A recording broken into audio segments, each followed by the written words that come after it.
Hi, everyone. Joan Kahn here again.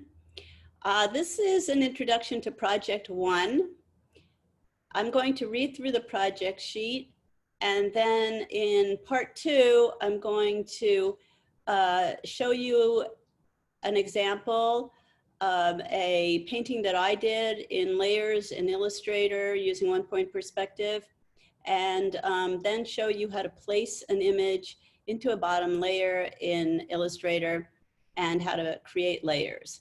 So I'll do that in the second part. I'm going to do this introduction in two parts. So I'm going to read through the sheet now and explain the terminology, the vocabulary.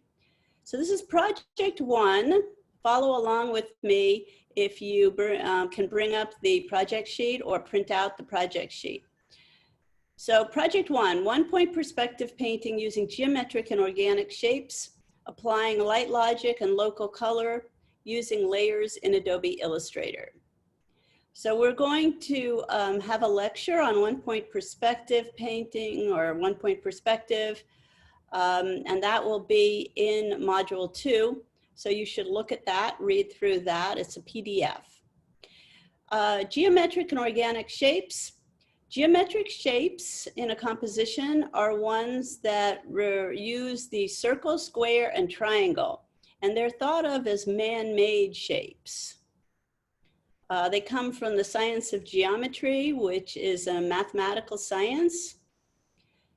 Organic shapes, on the other hand, are shapes that come from nature.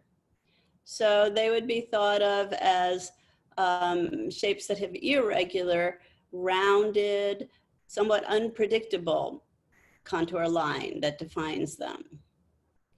Okay, so applying light logic and local color, you're going to be sampling from the photo that you choose. So that's called local color. And using that color, saving your the color that you sample as swatches and using it in your painting. Applying light logic is something that we are doing in exercise 2 and exercise 3. So I talked about that in the demos for exercise 2 and exercise 3. Exercise 2 is in module 2. And it has to do with deciding where your light source is, and when you put in shadows and rendering, doing it according to where you know the light source is coming from. So that's called light logic. Then using layers in Adobe Illustrator, I'll be showing you that. It's a very strong aspect of these Adobe programs, both in Illustrator and Photoshop. So important that you learn how to use layers, and I will be demonstrating that. So I'm going to read through the project sheet now. Number 1, step 1, take 5 photos of familiar places that have 1-point perspective. Confer with the professor to pick the best one for Project 1. You can come into my Zoom room on Fridays from 9 to 11 and wait for me to, get to you, or you can make a time to talk to me and I'll try to honor that. Another way would be to email me with your photos. Just send them to me, make sure that they're small size JPEGs, and I'll look at them and help you choose one. Step 2, create a new Illustrator document, 10 by 16 inches, one artboard, landscape or portrait orientation, color mode CMYK. Go to the file menu and place your chosen photo on the bottom layer and scale proportionately to fill the smaller 10-inch dimension. Use the artboard tool to pull the other dimension of your artboard to the larger dimension of the placed photo.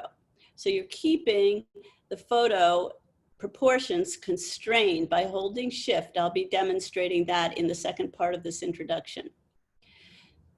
Step 3, create 5 new layers. Move a copy of the photo to the left of your document on the clipboard for reference, and dim the bottom photo layer and lock it in layer options. And you can access layer options by double-clicking on the bottom layer. I'll be showing you that when I demonstrate. 4, name your layers as you work, according to instructions given in class. Generally background, middle ground, foreground, bottom to top. Fill your shapes with solid colors and blends, working with a color palette sampled from the photo. Name your layers and work systematically, background to foreground layers, locking layers when you are not working. 5, on top layers, add details, especially to the foreground and middle ground, with lines stroked by diverse brushes and smaller shapes.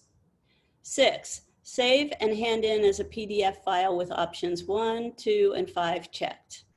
And I name them here, and I also give you an image of the dialog box that comes up when you save as a PDF. So the most important one is create Acrobat layers from top level layers, because when I grade your projects, I'm going to be looking at your layers. So if you don't have layers, I'm not able to grade the layers, and I will take off for that. I will not be able to grade that you did the layers correctly, so I'll take off for that. So I may send you a note that says, please save again with layers. Okay, that is my reading of the sheet, and that's the end of part 1. So in part 2, I'm going to show you a painting that I made in layers in one-point perspective, and also show you how to place your photo and how to create layers. Okay, thank you.